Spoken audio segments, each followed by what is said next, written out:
Oke, kita lanjutkan lagi ya. Sekarang nomor 11.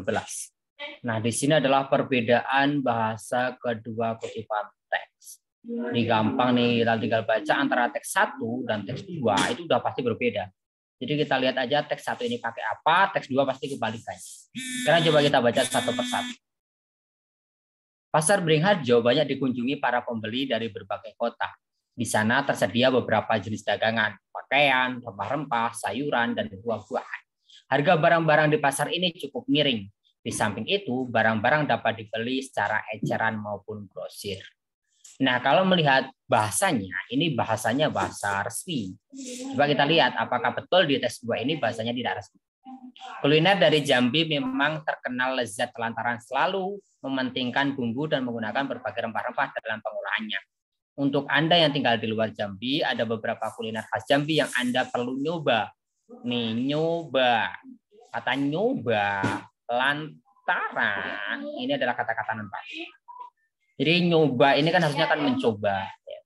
Jadi ini kurang baku, berarti tidak resmi. Kalau teks 2 tidak resmi, teks 1 sudah pasti resmi. Jawabannya adalah B.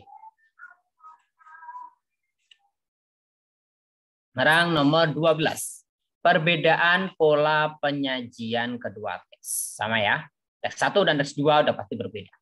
Banjir kedua bulan terakhir melanda lahan pertanian sehingga. Ketika kalian menemukan kata sehingga, berarti pola pengembangannya adalah sebab akibat. Langsung ketemu antara A atau C. Sekarang kita lihat teks 2. Musim penghujan tahun ini telah membuat petani bawang merah merugi, tetapi mereka tidak merasa jera. Mereka tetap menyiapkan bibit untuk musim tanam berikutnya. Ada harapan tahun depan masih bisa menutup kerugian tahun ini meskipun pengaruh musim masih menjadi ancaman. Kenapa? Kita menemukan kata tetapi. Tetapi adalah sebuah kata pertentangan. Berarti ini pola pengembangannya adalah pola pertentangan. Ada sebab akibat dan pertentangan. Berarti jawabannya adalah C. Lanjut ke nomor 13. Bukti bahwa di Bina berwatak cemas. Kita lihat. Pintu belum ditutup. Bi, sudah hampir maghrib. Seru Bu Elis. Inah masih duduk di teras sambil mengamati pintu gerbang. Belum Bu, menunggu Non Greta. Sebentar lagi pulang. Jawabnya. Wanita setengah baya itu sudah puluhan tahun menjadi pembantu di rumah Greta. Bahkan ia telah menganggap Greta seperti anak kandungnya sendiri. Aduh, kenapa sampai jam segini Non Greta belum pulang ya? Apa yang terjadi dengannya? Bisiknya dalam hati. Nah, ini adalah bentuk kecemasan ya. Berarti yang cemas adalah nomor 4. Cemas itu khawatir. Sekarang kita lihat peristiwa yang terjadi pada tokoh tersebut, ya. Peristiwa yang terjadi. Nah, ini orangnya. Dia yang sejak pagi mundar-mandir di depan toko. Seru Gero. Petugas parkir itu berteriak sambil menuju ke arah si pemuda. Mendengar teriakan Gero, pemuda itu berusaha lari. Akan tetapi refleks Gero cukup cepat.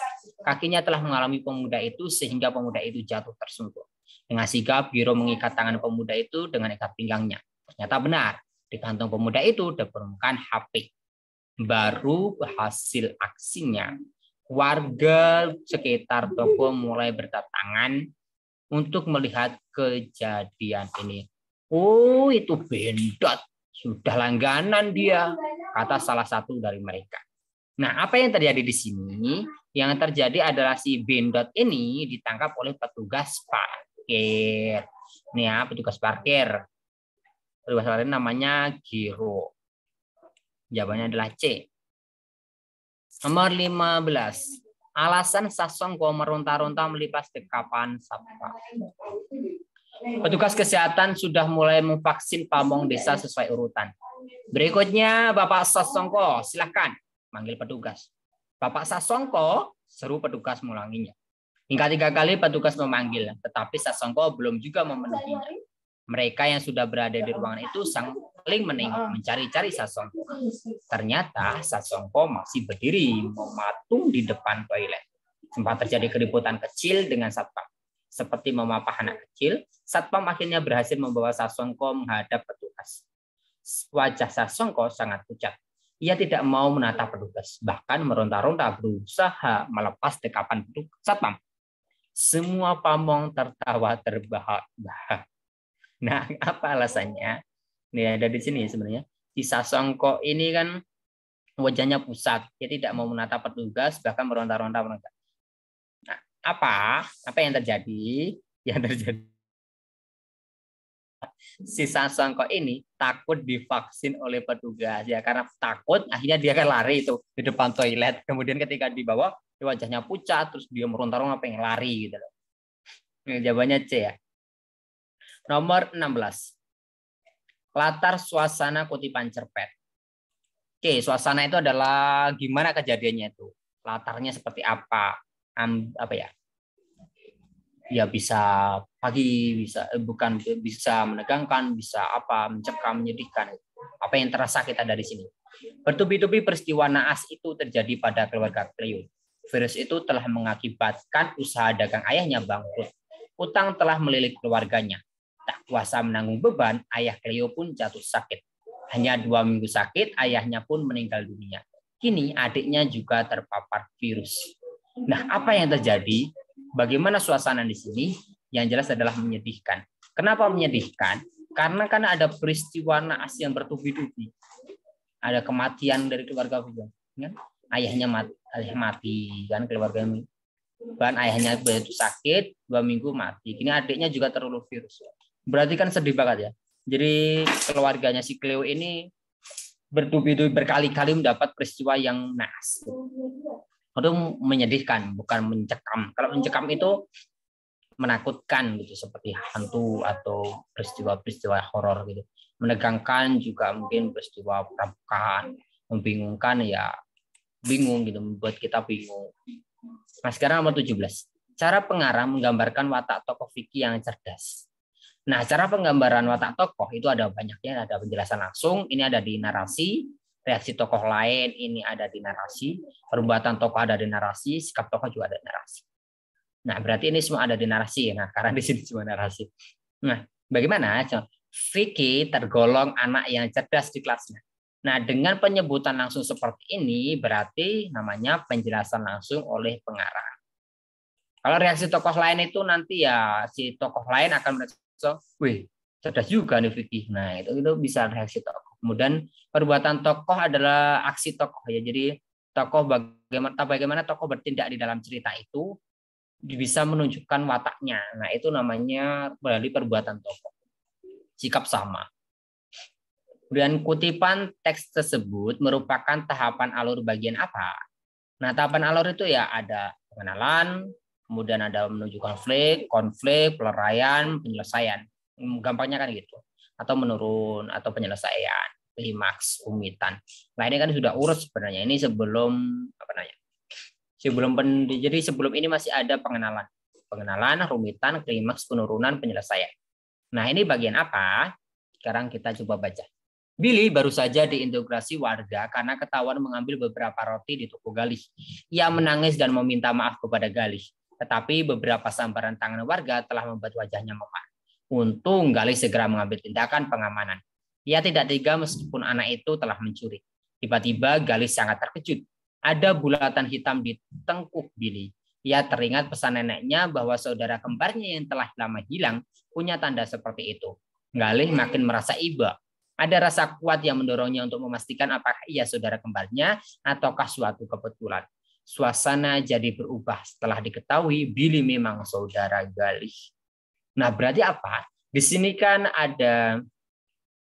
baru aja ada konflik ya, baru aja ada klimaks ketika si Billy ini dipukuli oleh warga. Itu kan klimaksnya di situ.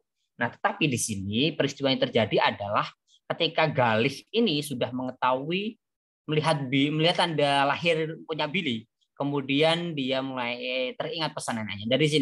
Dari sini itu sebenarnya sudah penurunan masalah, tapi bukan penyelesaian. Karena sini kan suasana jadi berubah. Ini kan berarti masalahnya belum selesai. Berarti jawabannya adalah penurunan masalah. Gitu. Tapi sudah bukan klimaks. Klimaksnya itu ketika si Billy dipukuli, ketika si Billy ditampuk nih. ditampar warga ini si Billy. Harusnya klimaksnya di situ. Berarti ini udah penurunan masalah. Nomor 19 ya. Makna simbol bertekuk lutut. Nah, bertekuk lutut itu ya menyerah. Bertekuk lutut itu menyerah. Itu nggak bisa ini sebenarnya kita mungkin kalian juga sudah banyak yang tahu bahwa bertekuk lutut itu artinya menyerah. Jadi bertekuk lutut itu ya lututnya tertekuk. Berarti kan dia posisinya duduk gitu. Duduk udah hampir sujud gitu loh. Berarti kan itu posisi menyerah. Nah, setelah mendapat gemburan bertubi-tubi, pasukan serigala bertekuk lutut di hadapan pasukan banteng. Nah, ini kan setelah mendapat gembaran bertubi-tubi, kemudian bertekuk lutut, berarti kan artinya menyerah. Nah, paling di sini dijelaskan terkapar. Terkapar kan berarti kan dia udah nyerah, udah jatuh. Berarti C. Nomor 20. Amanah dalam cerita fabel. Amanah dalam fabel bisa kita pelajari dari tokoh-tokoh yang ada. Sekarang coba kita lihat. Beri aku sesuap nasi, Tuan. Sudah 3 hari tidak makan, kata si pengemis. Makanya bekerja biar punya uang dan bisa makan. Jangan ngemis terus. Seru Bu Kanti sambil melemparkan bungkusan makan ke arah pengemis itu. Mau makan, gak mau kerja. Lanjut Bu Kanti. Dengan terhuyung, pengemis itu terpaksa mengambil bungkusan makanan demi bertahan hidup. Oke, ternyata ini bukan fabel ya. Ini adalah cerpen. Jadi ini keliru ini. Bukan fabel tapi cerpen. Tapi nggak apa-apa. Yang jelas sama aja ya. Jadi amanah itu adalah pesan apa yang bisa kita ambil dari sini. Nah di sini kan si Bu Kanti kan sombong banget ya si Bu Kanti ini ya. Nggak mau ngasih apa makan sama pengemis, malah makanannya dilempar. Nah, melemparkan bungkusan makan ke arah pengemis. Ini kan sombong banget. Nah, apa yang bisa kita pelajari? Berarti ya kita tidak boleh sombong seperti Bu Kanti. Nah, tetapi kalau memang tidak ada jawaban itu, coba apa yang bisa kita ambil lain selain tidak sombong ya berarti bersedekahlah dengan ikhlas dan santun. Tidak seperti Bu Kanti. Kalau Bu Kanti kan ngasihnya ngelempar. Nyoh, panganan. Nah, jadi yang bisa pelajari adalah bersedekahlah dengan ikhlas dan santun. Oke, sampai nomor 20 dulu, nanti dilanjut di video berikutnya biar tidak terlalu panjang. Terima kasih.